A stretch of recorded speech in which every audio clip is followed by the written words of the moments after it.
lot of the issues that you raise, whether fair or unfair to the commissioners, you know, you've been voicing it for years now. If elected, do you have the temperament, do you have the skills to be able to work with some of the people that you've been criticizing? I had a make the changes that are necessary, because the last thing I think voters would want is... Don't need confrontation. I said before, first thing I said is we have to eliminate this gotcha attitude. Everybody sits down at the table and tries to figure out who can we blame for this?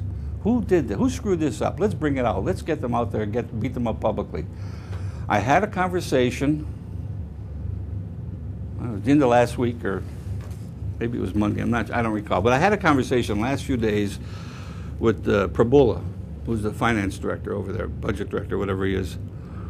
And we talked about the TAN, their tax anticipation note, because I was critical that they paid it off early. By doing so, there's two phases to a tax anticipation note. There's the part where you borrow the money and you pay an interest rate on the money you borrow. And then there's the end of it that you reinvest what you don't use and you get a return. Hopefully, you find a spread in there that will give you some revenues. I was told, and I had no way of verifying it, that when they paid that off early to save interest last year, they actually lost about $400,000 in revenue, net. They lost $400,000. So I talked to Prabul about it, and I'm not sure of what his answer was, except that he agreed to look at things this year the way I suggested he look at them, to have separate contracts, separate proposals, one for borrowing, one for lending. Or investing rather. His last words to me, he said, "Will," he said, "if you're the controller, you will be an asset."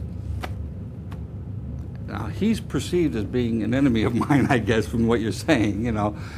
I said to some people just this week, we had a conversation, I said, the problem is that you have people who want to go in there and fight. They want to go in there and blame. They want to go in there and, oh, I'll be the watchdog. I don't even know what the heck that means, the watchdog. What is a watchdog? I mean, you have a job to do. You just, if this is right, it's right. If it's wrong, it's wrong. Let's get it corrected. Rather than focusing on fixing what's wrong, we want to look for someone to blame for what's wrong. I think, as I said before, the controller should be a part of the management team, should be a part of the recovery team, the fiscal recovery team. I don't want to go down there and sit down with Tom Prabula and argue with him over things. I want to discuss them. I want to find out how can we resolve these problems. We don't have to sit down and we can agree to disagree, but we need to resolve the problem. And that, I think, is what's lacking right now. They're not looking to solve problems. They're looking to blame.